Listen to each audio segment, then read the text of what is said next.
Hi, my name is Michael Perez. Today is September 15th, the year 2014.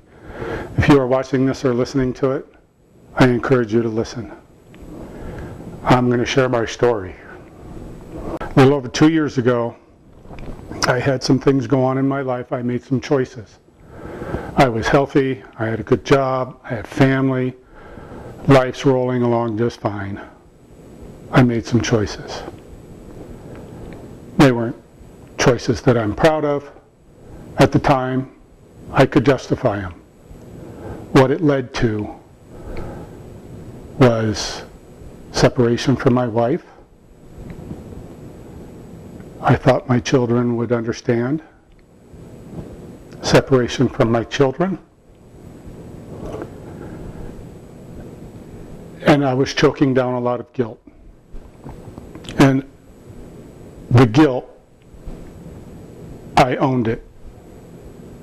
I choked it down. Very shortly after that, I wound up in the ER 3 out of 5 nights, waking up with excruciating pain right down here where I was choking all that guilt down to. They wound up doing some tests. They went in for an endoscopy. There was ulcerations all over my esophagus. And they wanted to do a follow-up endoscopy with ultrasound and biopsies. That took about 12 to 14 days to get scheduled. So in the meantime, you, as I, have gone through life. You have met people, you have heard things, you have attended meetings, you've attended seminars, you've read books, you've seen shows. You gather nuggets of knowledge. I believe one of the definitions out there of wisdom is when you apply the knowledge that is within you. Some of these nuggets are critical to the next parts of my story. I had learned that if it's cancer, cancer needs an acidic host. So I eliminated coffee, eliminated caffeine, sugars, started eating healthy, drank more water. Fortunately, I was already going to the gym, but I started working out more consistently. Another thing cancer does not like is oxygen. So you increase the oxygen flow, you make your body more alkaline, less acidic. The other thing is cancer likes sugar. It thrives on sugar. It grows. It's a fast-growing cell. Greatly reduced, eliminated, if I could, all sugars. Everybody's body has cancer cells in it. It's when they mutate and become fast-growing in a mass form that it becomes a problem. So I made that transition for that 2-week time frame. They called me, said, all right, we've got it scheduled, need to come back in. Okay, so I'm going back in, just another second look. I'm going to do another ultrasound or an extra procedure ultrasound and then also do some biopsies. I'm laying in on the gurney. Nurses have me all prepped. The doctor comes in, the different doctor than I had seen when I was admitted during those 3 out of 5 nights. Asked me to tell him my name and why I'm there in my own words, which they all do. I reviewed, said we're going to take another look, we're going to take some pictures, we're going to do an ultrasound and some biopsies. And he said yes, and he flips through the sheets, the chart that's in front of him, and he says, now it's up to you, but based on what the previous doctor's notes say, and what I see on the previous endoscopy, I'm pretty sure what I'm going to find. Now, it's up to you, but while you're under anesthesia, so it would save you having to come back and go under anesthesia again, while you're under anesthesia, I can go ahead and plan on and be prepared to perform an esophagectomy. If you don't know what it is, you don't ever want to find out. It is where they operate and they remove 10 to 12 inches of your esophagus, which includes the valve, the muscle, the part that keeps food down, helps you swallow and keep it down. Also, they take 1/3 of your stomach. They then shift and move and stretch your stomach up and connect it where they had removed. You now have an open tube, and that is the procedure.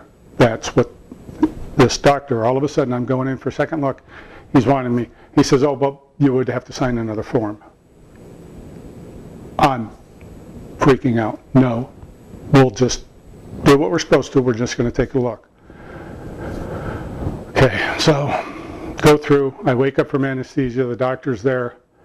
He says, well, I'm not going to tell you I was really so surprised at what I saw as much as what I didn't see. The tissue was all healed over. It was all new looking tissue in my esophagus.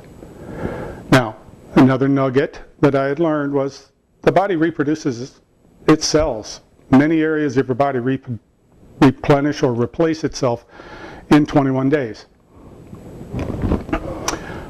I had also read, I was led, thank you Lord, I was led to a book at this time frame, shortly before actually. It's called The Power of Your Subconscious Mind. It talks about the conscious mind and the subconscious mind and what we own as our thoughts and the cause and effect that they can have. So during this 2 weeks waiting, I changed the diet, got rid of the bad stuff, got the good stuff going, but I also started reading God's Word, knowing that He designed this body to heal itself and that it will heal itself. Believing, you must know and you must believe. You have to have the faith, you must believe, and you must do your part. Believing that the body can and will heal itself with God's help, and I must do my part. So it looks all healed, normal, done, gone. He says, well, that's what it looks like. It looks great, but I did take those biopsies like we had talked about, so I'll have those results later this week. I go back to work. Everything's good. The day comes to go and he calls and says, we've got the results, I need you to come in. He told me the biopsy results was cancer. So he's going after this surgery. Hardcore. You got to do something. You can't wait. You need to go. You need to go. I can get you scheduled. It's an involved procedure, but I know some people. I've got some surgeons. I can help you get moved up on the list. And I'm like, whoa, whoa, whoa, whoa, whoa, whoa. Stop. I need to think about this. One, I don't want that surgery performed. I've heard what the side effects, because after he told me about it, I did some research. So I leave his office. I go back to work. Your mind now is consumed with the news. I get home. I wind up in a phone conversation with my wife. God bless her and faith.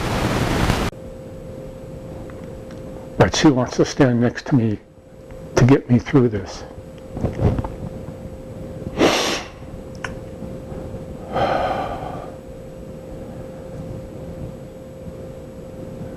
Time goes on. I'm still eating, praying, believing.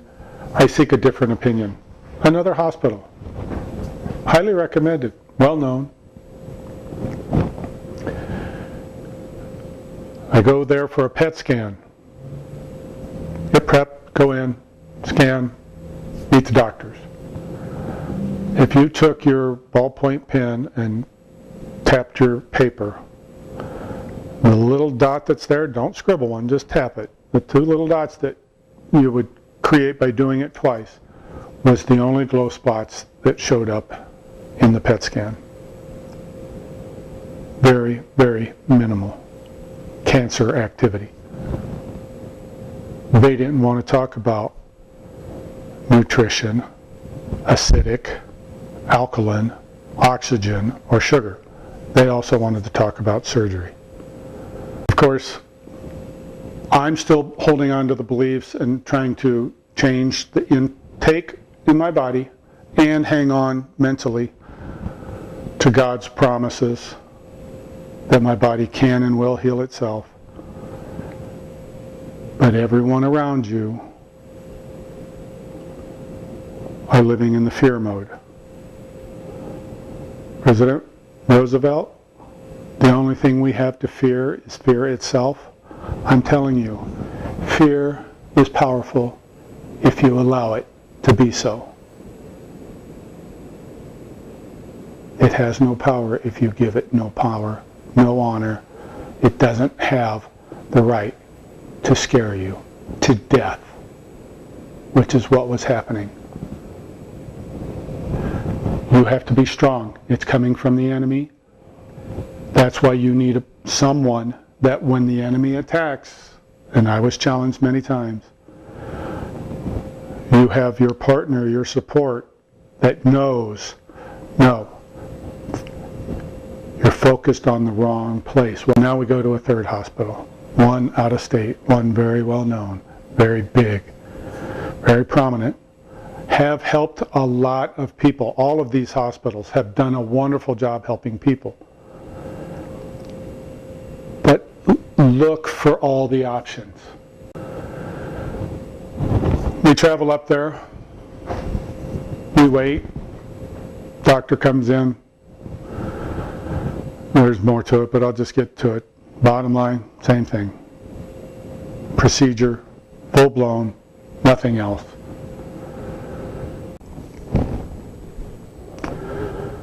So we do more research and we wind up finding MD Anderson. This is not a commercial for MD Anderson. They did wind up being very wonderful. Wound up working with several doctors down there. Part of the influence to go there was they have proton radiation treatment in this facility. Standard radiation treatment, it's kind of a wide spectrum beam. And it radiates through the body to the targeted area. Unfortunately, it also continues to radiate beyond the targeted area. The proton radiation, also referred to as a pencil beam, is a more precise radiation beam. And they have technology to control the depth of your body in which it penetrates. They also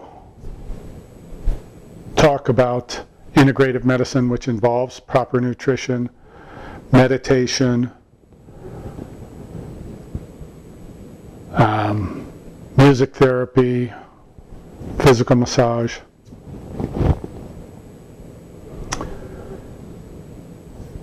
Wind up talking to the doctors. They're willing to do chemo and proton radiation. If that is successful, I won't need the surgery. That is something I'm willing to pursue. I have hope again. I refocus, I get focused on God. I need to do my part. You need to do your part. I had used hypnosis previously to stop smoking. So, to go through this next journey, because I know what chemo and radiation can do to the body, the side effects. I get motion sickness in a car. So the thought of puking after every treatment is not appealing. So, I get the phone book out. And I was led, if you go through hypnosis, part of the yellow pages, there's quite a few of them in there. I was led to call A+ Wellness Center, Diane Rolfe's business. What I wanted to do, and came in, and after discussing with Diane, was my desire was, if I'm going to go in to this treatment process, I also referred to it as a battle, I want to get everything on the same page. My mind, my body, and my spirit. So I wanted to get mind, body, and spirit all on the same page. So I came in, met with Diane, said, I told her the same story I just told you, probably with a little more vigor because it was fresher then, and I was still a little angry. And my hopes were that she would be able to help me through hypnosis to program positive thoughts in my subconscious mind. Here's the other thing, another nugget. People, you and I, people want to be right, even if it's not in our best interest. Even if it's not in your best interest, you will want to be right. If you say, every time I open this door, the doorknob comes off, and you grab the handle and it opens and the doorknob comes off, what do? See, I told you so. But if your sister or brother opens the door and the doorknob doesn't come off, you don't say, well, there must be something else that's contributing to that. We want to be right even if it's not our best interest. The water ball theory, the guy that always hits it in the water here. Splash, see, told you. Really, did that serve you well? All right? So you got to get your mindset. So by working with the subconscious mind, it also then can help me to succeed. And if you know anything about hypnosis, if you don't, get in here. Go see somebody. But Diane, she's been through it. She's been on my walk. She's dealt with the same things. She understands. Now, I wanted her to work with me. We wound up working together 4 sessions. She made some CDs for me to listen to. I could listen to them as I was relaxing, and those thoughts could wash over my body, and I could learn to relax and let the light of God come down through me and flow through my body and be healing my body. You have to believe it. You have to do it. I had to tell my coworkers, my friends, my family, I'm going to be going down for 8 weeks of chemo. Every 2 weeks, one treatment every 2 weeks. If that goes well, then we're going to go down for 5.5, 6 weeks of additional chemo once every week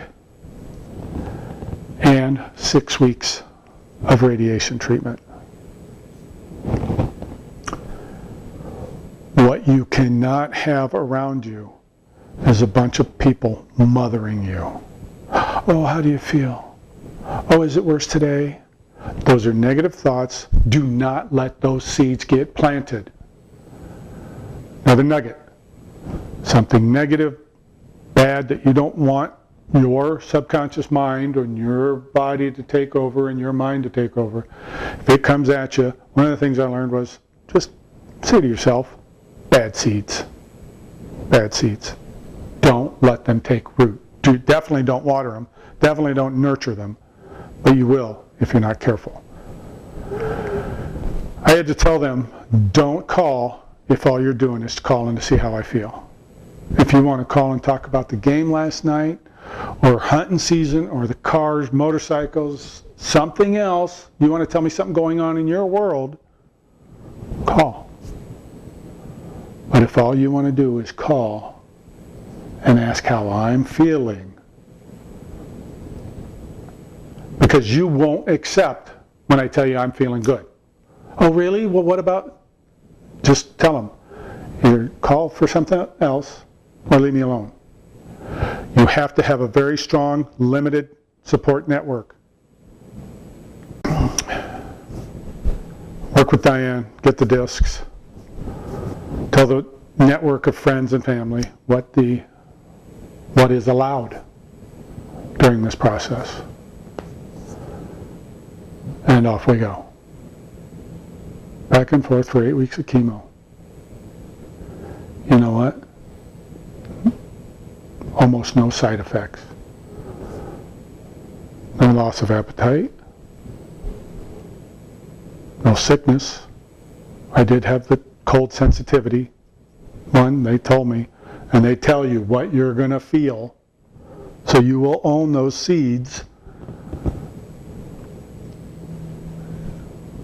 If you grabbed a gallon of cold milk out of the fridge and set it on the table, your fingers would tingle. If you held on it longer, it would tingle. Some people, when they drank cold, it would do the same thing in their throat.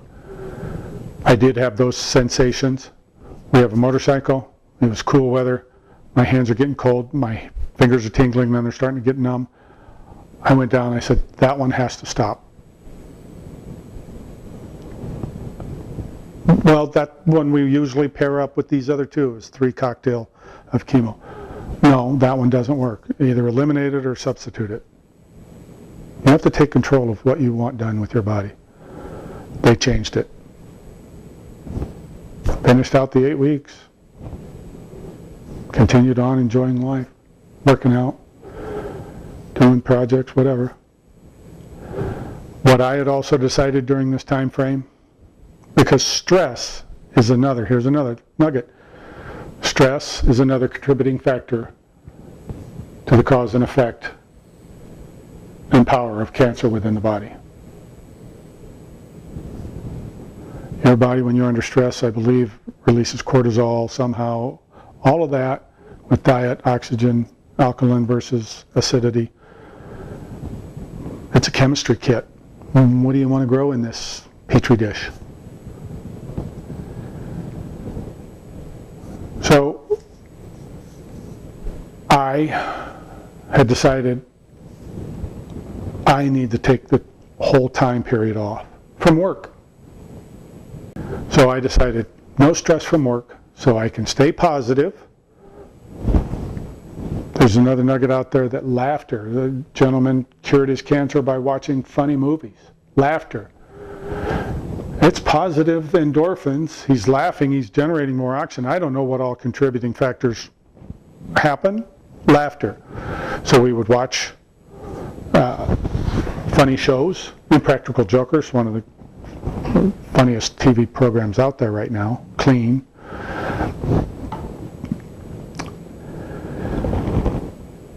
No work. Back and forth 8 weeks. Well, let me think. No work. Back and forth, flying back and forth. That's added expenses. No money coming in. I eliminated the work stress. You're going to have stress that's going to offer to come into your life because the money's not there. That's a tough one.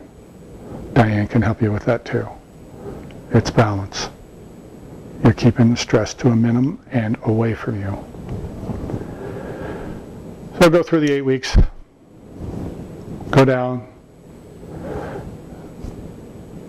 Do a PET scan. Follow-up tests. No glow spots. Not even those 2 dots that were there a year and a half, almost 2 years earlier. But their protocol is they continue. So I'm good because I definitely want it all gone. They want to kill the cancer cells. So getting ready to start the 6 weeks of chemo and 6 weeks of proton radiation treatment. Full steam ahead. Start the radiation, start the proton. Now, when you do that regimen, you are constantly stopping back in at the hospital to give blood, to have follow-up visits. They have their protocol, their standard set of information that they want to ask you every time you're in, and things they want to look at. Obviously your weight, your temperature, what's your blood doing, how's your appetite? Lose any appetite? No. Still able to eat solid foods? Yeah. Still able to drink? Yeah. Because the side effects that they say will come is you're gonna get sick, you're gonna throw up, you're not gonna feel like eating. Between the chemo and the radiation, you're also gonna have soreness. You're not going to be able to swallow because it's going to irritate because they're radiating right there. The food and water all goes down right through it. And you're going to need to limit your activities and don't go out in direct sunlight and get a lot of rest. Rest, I agree. So I had already decided I wasn't going to have any of those side effects. I had worked with Diane. I had listened to my CDs. I have my belief, my survival system around me and in place. And I kept going for these follow-ups, and they kept asking the same questions. No, no, no, no, no pain, nothing, no. Matter of fact, we're able to go over, I'm doing mini workouts. I have to manage my energy because that chemo and that radiation does take a lot out of you. I'm drinking a lot of water. I do a few exercises and rest. Do a few exercises and call it good. I'm going and hitting golf balls. I went and played golf. Halfway through this, about three and a half weeks through, I went out and played a really good round of golf. On the other days, I'm laying by the pool in the sun, which your body gets vitamin D. Exercise and doing things you enjoy gives you endorphins, positive feelings. That's good stuff. You want to keep that coming in, just like the laughter. You want to do anything you can that will help fill you up. Don't buy in and do the things that will drain you. Don't let those seeds be planted. So I had this great round of golf. It was on Monday. I'm like, oh man. I didn't want to wait. I'd only been playing one round of golf a week. I didn't want to wait till the next week, so I went out a couple days later. It was only a couple days later, and it was a couple days later in the day, and this is Houston, Texas, and it was hot. And I ran myself extremely low on energy. Felt it coming, but too stubborn to pull myself off the golf course.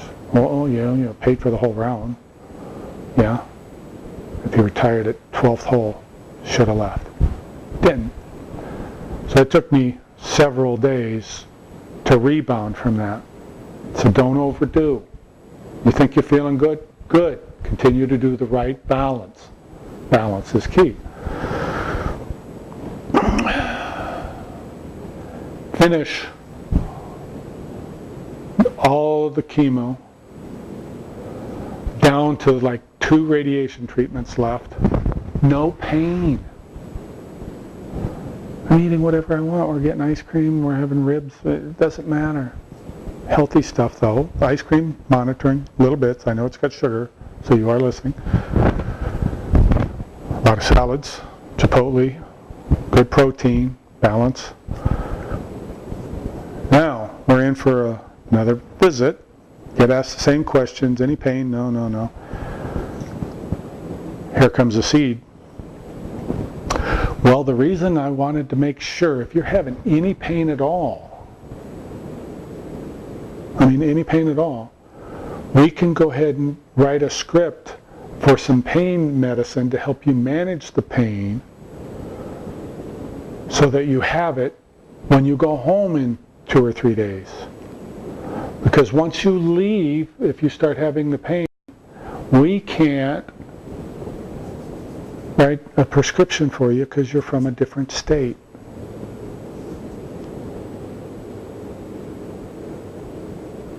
I wouldn't want to be all the way home without any pain medicine, would I?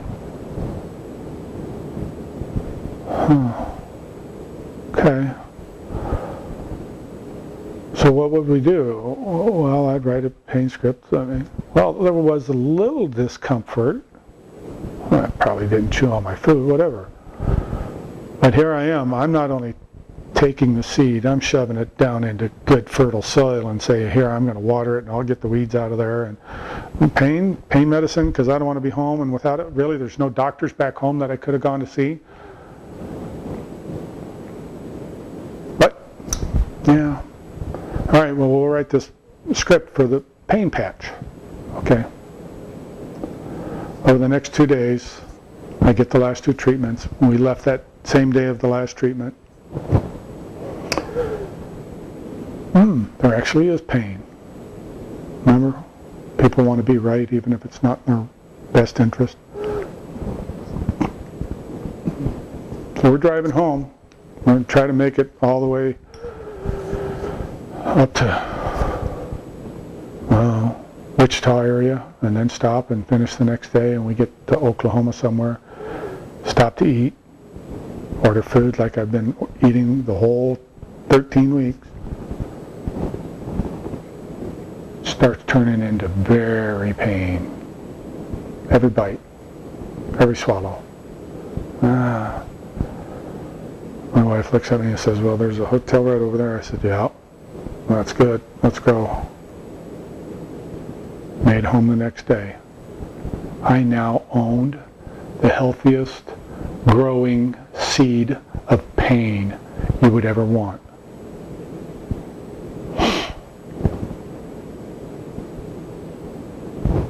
I couldn't eat or drink. The pain was so bad. I mean, I had the runs for a few days. Couldn't hardly drink a sip of water. No food. 4 days. Just in bed. Finally,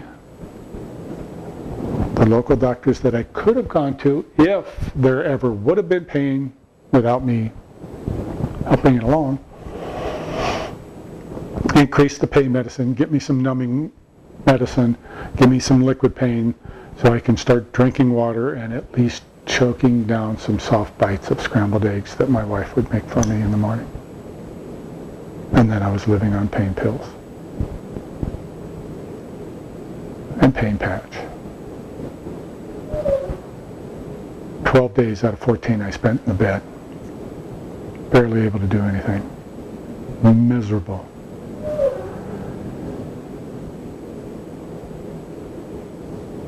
What I heard when I checked back in was, well, that's the kind of symptoms that most everybody that goes through what you went through endures the whole time. That's why we kept asking you if you're having it. I get through that. 14 days of tough struggle, discomfort. Start getting back on my feet, start able to eat little bits, drink more, not as painful, still tough with the energy. 6 weeks goes by, we go back down for the follow-up tests. They do the endoscopy, it looks great. They do the PET scan, it looks great.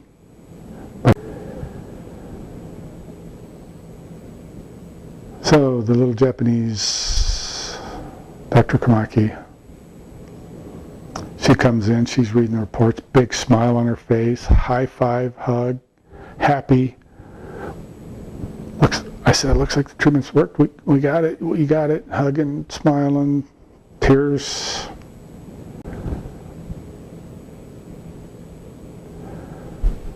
So now I'm finally back home. Praise God. He kept his word. I did my part. My wife did her part. Healed.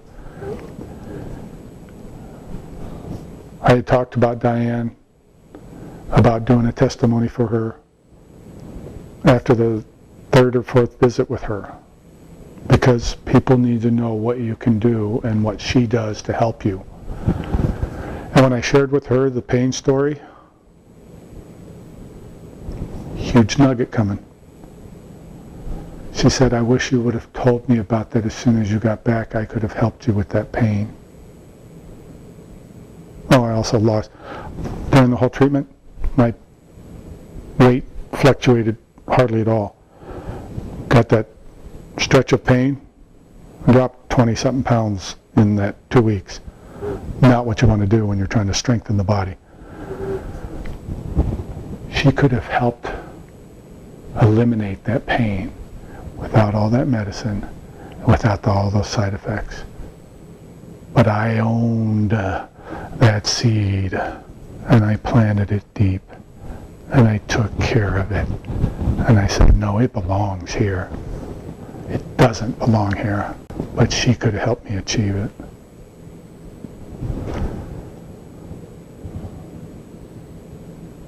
So I hope you find some hope in this, whatever parts of it. Best of luck. I'd love to see your story someday. Thank you for listening.